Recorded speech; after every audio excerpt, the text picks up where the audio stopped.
Stay back. Who the hell are you? I'm with the team sent by NTA. Yeah? Well, you can't fool me. I know who you are, mutant. Sometimes you can look past a game's flaws and see the true intentions of a team that loved that project dearly. I didn't research interviews or anything to back this claim, but if you squint your eyes well enough, you'll be able to catch a glimpse of that love.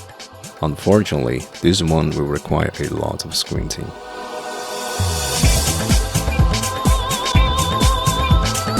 This video is late due to some setbacks, including my GPU going and my monitor going, as well as my hard drive. Well, you get the point. You can call it fate or a streak of bad luck, but what it really matters is that this episode was supposed to be out in October. I needed something quick for Halloween. This game includes violence and grotesque imagery. Yep, that will do.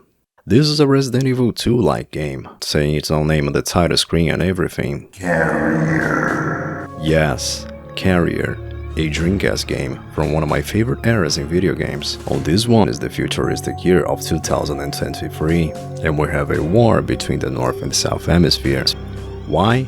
Basically, the South Hemisphere countries were soaking over all the energy and food the North had, so terrorist cells started to show up, and the North creates an alliance to combat said groups. They construct the Hideout, which is an aircraft carrier that is like a steel wall due to its good defense system, as in spend the entire game trying to turn the goddamn thing off good. Yeah, after completing its first mission destroying a Southern base, the ship went silent, so they sent a Spark investigation team. Spark. Spark. All caps. What if they're shooting at us? It won't respond. Everyone out!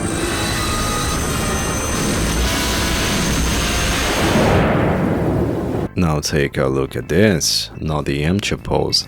This, one of the two reasons we're playing on an emulator, so I can use a widescreen sheet and play in proper aspect ratio without everything looking stretched. After crashing onto the ship, we find out it's infested with zombies. Well, not really zombies, it's something else, but nonetheless, Leonard bites the dust and we're off to continue our investigation. For any Generation Z's watching this, cover your innocent eyes, for this is a tank control fixed camera game.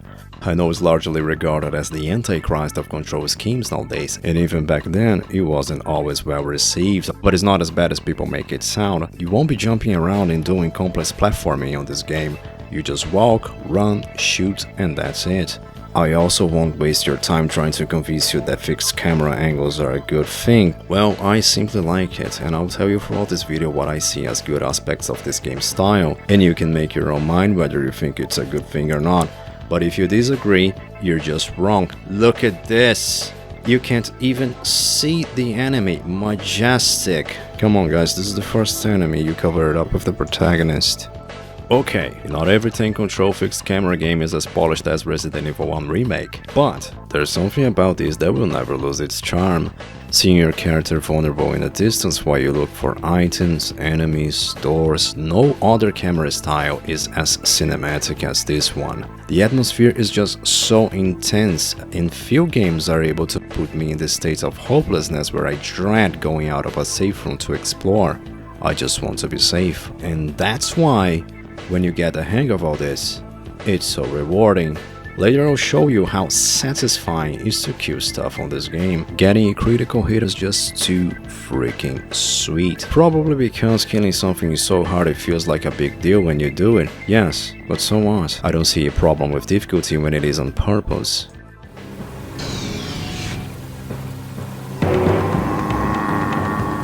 What the hell is going on here?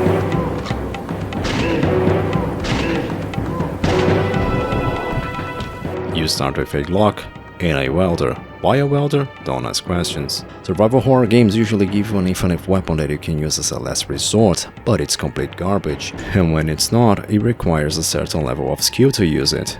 Skill that you only acquire by playing the game long enough that you won't need to use that weapon anymore.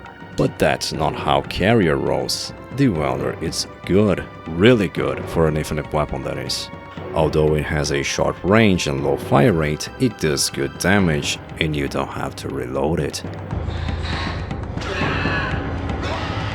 If you press the L button, you will scroll for your weapons.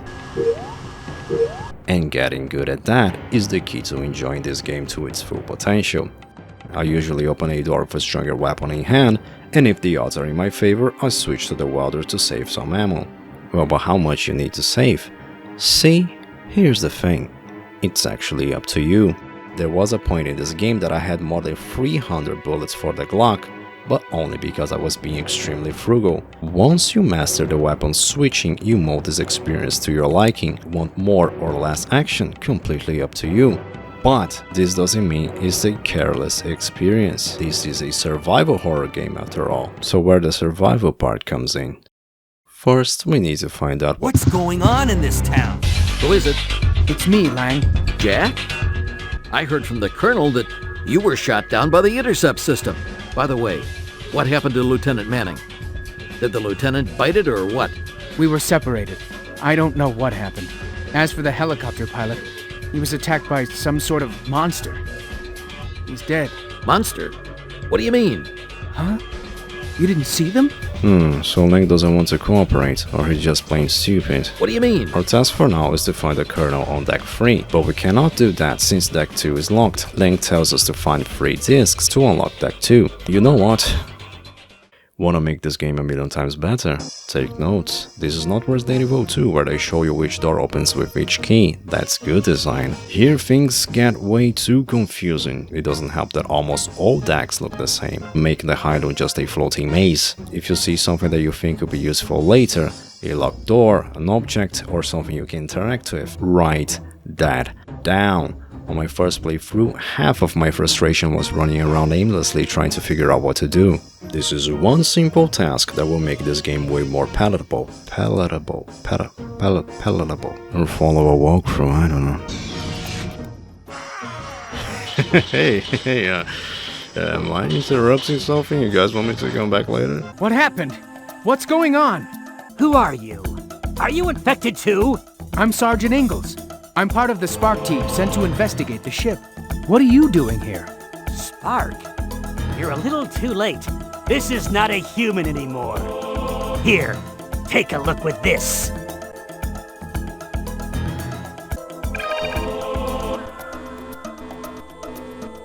Ark is the cause of everything. Damn! Hey, what are you doing?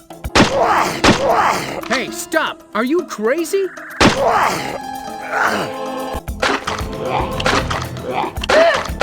Ooh, they use that sound. That so 2000s. So Dreamcasty. Even the VMU goes when you turn on the system. Hey, wait! What are you talking about? What's Ark? Okay, after everything that happened here in this room, you're concerned about what Ark is. What's Ark? Okay, Jack, I'll tell you. Regardless of what I do, the patients have decided to destroy Ark with high-power liquid explosives. There was an explosion in the engine room, but doesn't seem to have isolated the crew members that have gone insane due to... It's a plant. It's ancient, it's the cause of all this, but still, a plant. Yes, the healing items are energy drinks. Monster? What do you mean? After a little exploration and seeing this ship infested with plants, we're contacted by the colonel, who tells us to evacuate survivors to the flight deck. The colonel is the only one that doesn't act like they have a chip on their shoulder, including members of our own team. Lieutenant Manning and I were just discussing our duties. Isn't that right, Lieutenant? Yeah. We just have a thing against emotions for some reason. We can't allow ourselves to be swayed by our emotions. This is no time to get emotional. We don't have time for emotion. That now is not the time to be emotional. You're Jack, Bob's brother. You know Bob? You must be Eddie from Bob's outfit. Ah! Hey, what happened? There's something over there. What? The scope.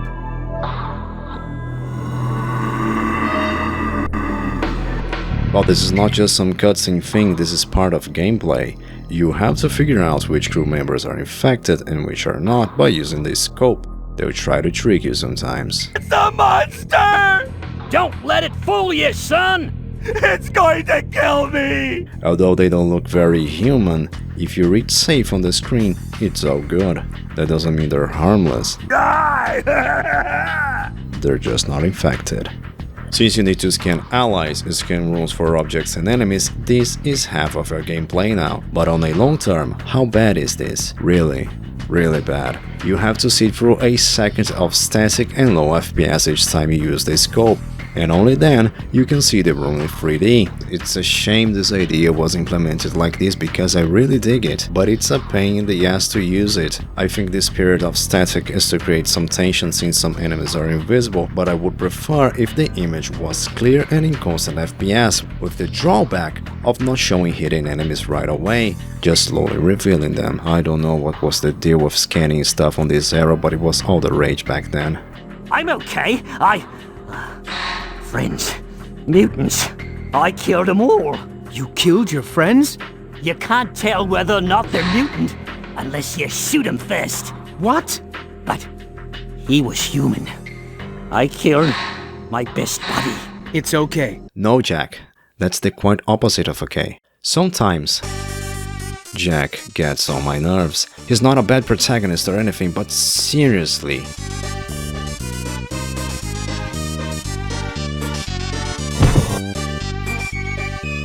Eddie, what's going on? He's dead, Jack. D-E-D. Dead. This is what's going on. Or perhaps you're just following orders. It's not the time to be emotional. You know, this reminds me of Dead Space. Before Dead Space was a thing. The similarities that went there. A ship that went silent, people going insane, body horror, the use of tools for weapons. It's also heavily inspired by The Thing and Event Horizon, which also serve as inspiration for Dead Space. Okay. We have a level 1 emergency. Sound the alarm.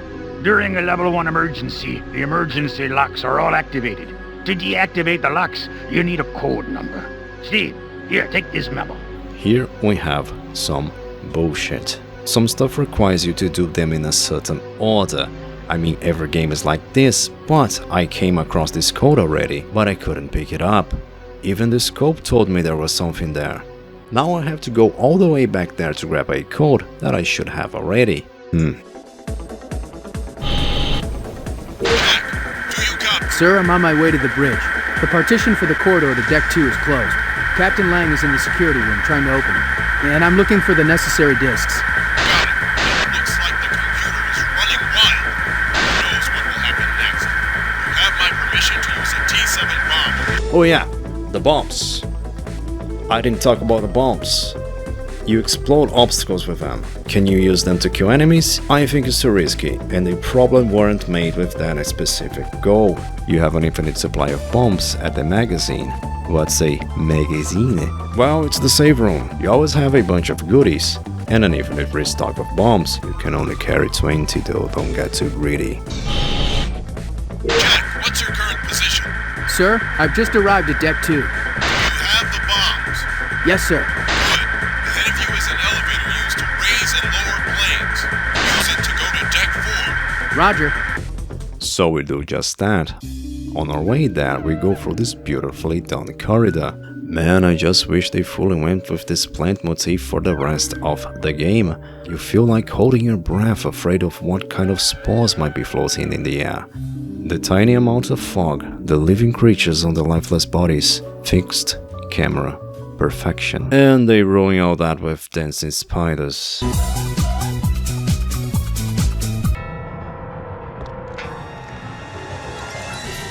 It's the doctor. You? I'm activating the elevator. It's too dangerous. Get away from there. Okay, I don't count this as the actor underperforming. Everyone in this ship is either stupid and or impolite. Thanks, but I'll make my own decisions. Why don't you just go and leave me alone? In this situation, I'll be just like him. Don't do that, okay? You're gonna get hurt. This is the first boss. Zelda introduction and everything. How do you kill it? Just shoot it. You can even kill it with a welder, and here's proof. Okay, this boss is not the perfect example of tank control bosses done right, but there will be others. Don't come any closer. Die, monster.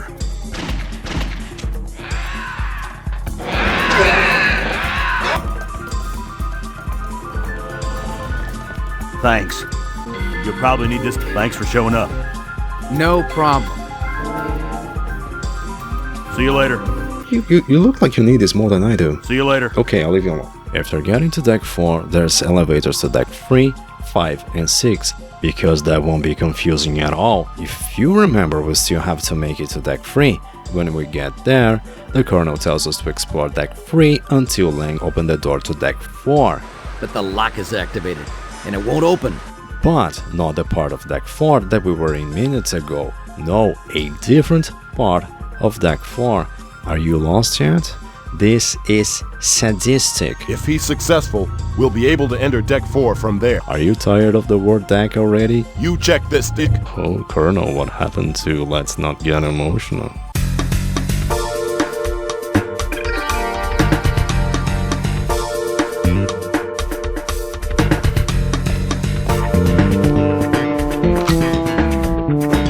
Something I love about Dreamcast games is how they always had this arcadey feel to them. Loud sounds and vivid colors, all these things that were supposed to attract you to a specific arcade machine are now in your living room. Even here they managed to squeeze some arcade machines into a survival horror game. It's just something from that era, honestly, just something to feel more like real life. Which is not the case anymore. But I digress. The crew member talks about an intercom that needs a battery. If we get it to work, we could communicate with other parts of the ship. A battery, huh? What happened to you? Who are you? Spark.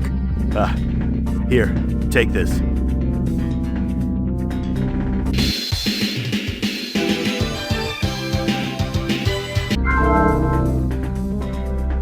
It's my ID card. It should help you get around deck 3. Okay, I'll return as soon as I can.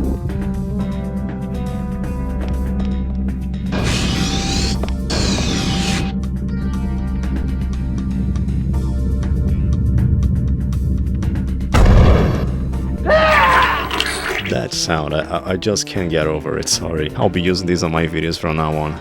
That and this thing scream. Ho ho ho, now we're talking. The Cobra. This will shred to pieces every non-boss enemy on this game. The Cobra is how a submachine gun should be made in games like this. Killing stuff with this weapon is just so good.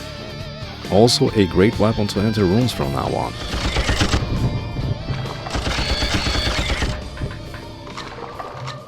By the way, there should be a battery for the transmitter somewhere nearby. I took it out when I was working on the transmitter. I already repaired it, so all you have to do is put in the battery. You should take it with you. Here, take this too. You can never have too many. Yes, never. Need more bullets. Here's the battery. Where was that intercom? Every single intercom in this game is broken, apart from that one in the arcade room. It's because of this type of bullshit that you take notes. Now that you found the specific intercom, you can talk to Marcel. Don't talk! And after that, it's time for the second boss. The penis. Come on guys, it's a dick. Wow, it's pretty interesting how they force you to move while you're working on the testicles.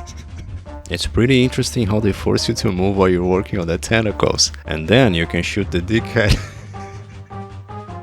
I'm sorry. I'm sorry about that. Okay, here's a weird thing. Sometimes you miss your target because they're moving. Your aim starts going all over the place.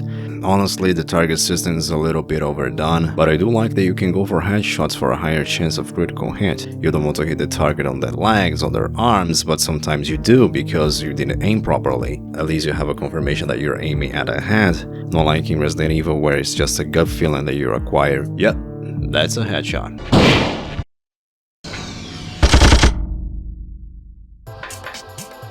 Try this one on for size, you damn monster!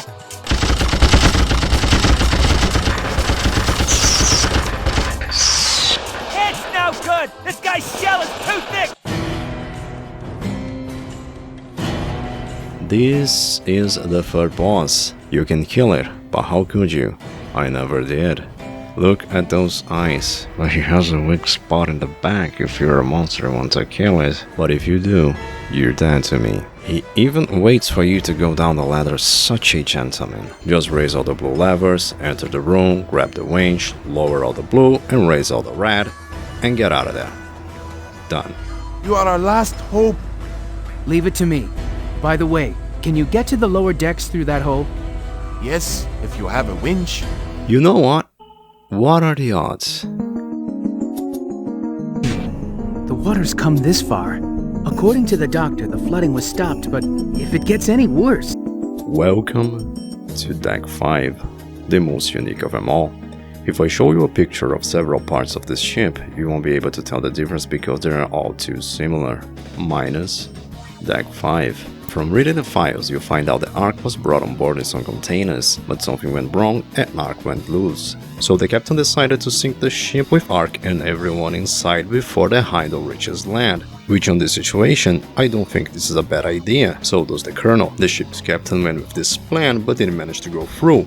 Only one of the explosives charges was detonated, and that's why some places are flooded.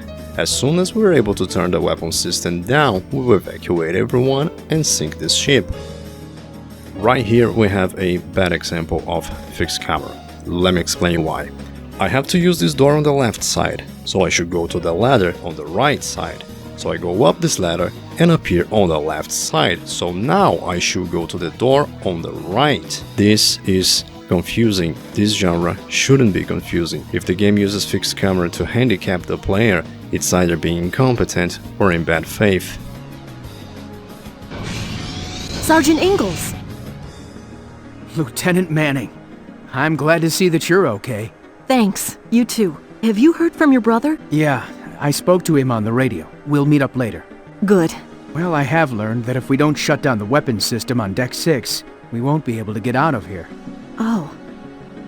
What will we do? Don't worry. I'll shut it down. Somehow. Oh, and grab the grenade launcher on your way back. Hey, look. A smiley face, drawn with blood. If this doesn't make you happy, I don't know what will. Oh, and there's these new guys. The enemies in this game, they're almost all like this. They lurk around, they aren't fast, they're stealthy. Shame they have so little variety. But walking around and suddenly going, wait, what if I'm in a monsters infested room and didn't even realize, then pressing the scope button in despair to find out.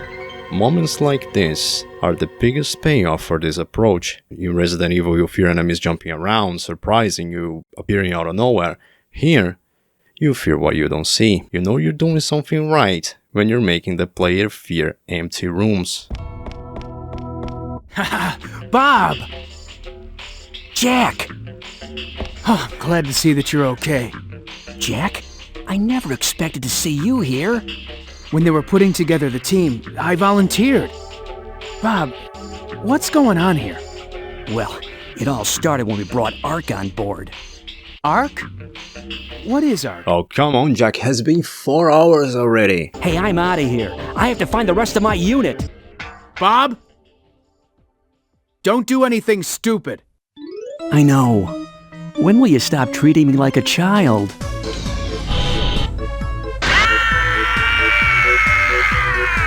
Bob, what happened? Bob! So they could record screams. Why did they went with the... Even though Bob sounds like Alex Kidd, this is way better than the... Yeah, they should use the Alex Kidd screen instead of the... Which is funny, this is not the only Dreamcast game that uses the... Dynamite Cop of all things also use it.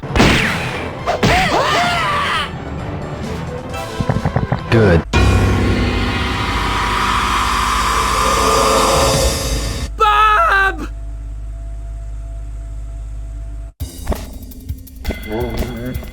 Jack! Now!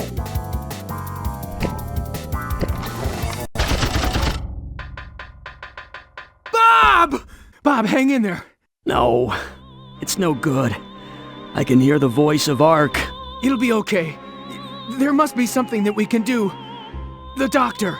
No. We tried everything before you got here. Look, brother, once you're infected, There's nothing that can be done. Bob! Here, take this.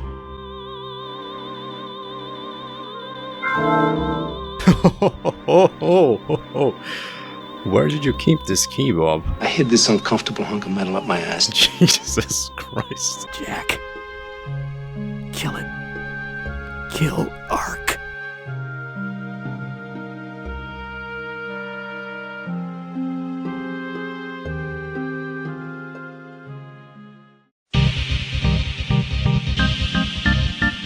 I said at the beginning of the video, we're playing on an emulator for two reasons. One of them is the widescreen cheat, and the other one is that I don't have a proper capture card and my Dreamcast only has a composite cable. This means the image is really dark. If I'm playing on my Dreamcast, I can't see anything in this game. I can see where I'm going, I can see what I'm doing. Even though I have this scope that lets me see the room in 3D, most of the time I wasn't able to see anything, and that wouldn't be a huge problem if it wasn't for this door. I got stuck on this door because here I check and it says it's locked. The emergency lock has been activated, and that's it.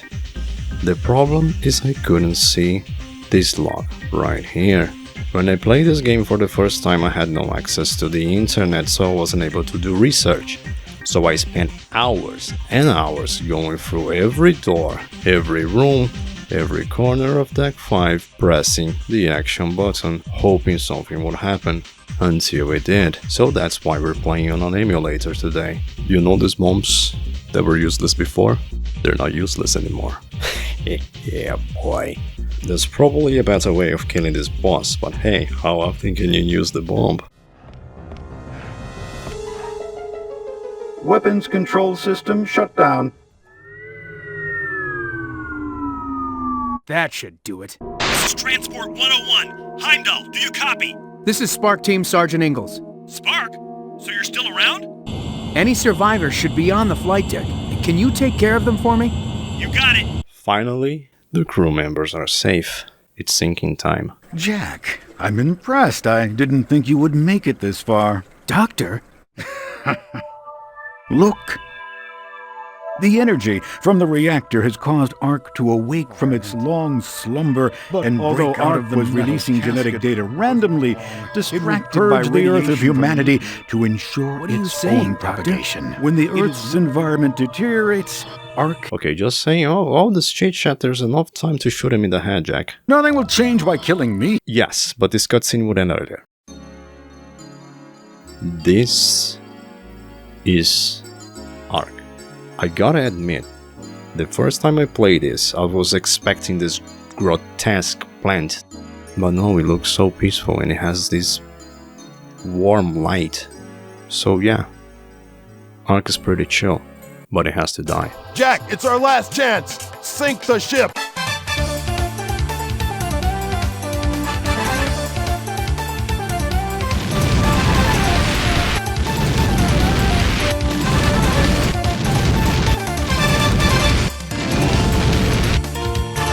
Let's get out of here!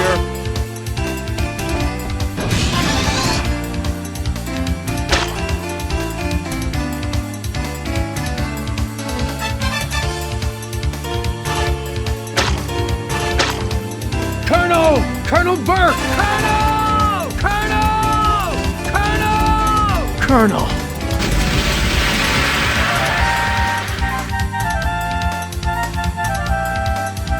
Colonel. Damn, it's still alive! The way he jumps, a thing of true beauty. Yes, we saved the grenade launcher for this. I don't know if you can kill it or just wait for the elevator to go up, but after all we've been through, I'll be damned if I'm not shooting this motherfucker.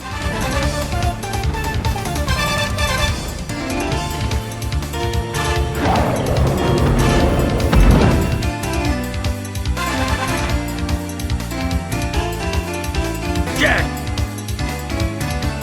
Get back!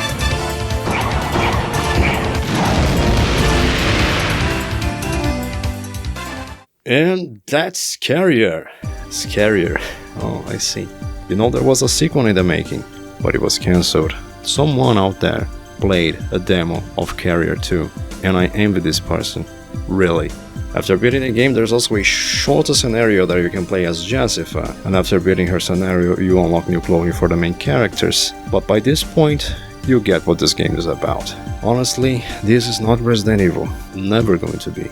But it's a Dreamcast game, so I'm pretty biased towards it. To me, it was actually a good experience. I hope I'm not overselling this game to you, but if this video sparked your curiosity, go for it. Just remember to take notes, save your ammo, and don't do anything stupid!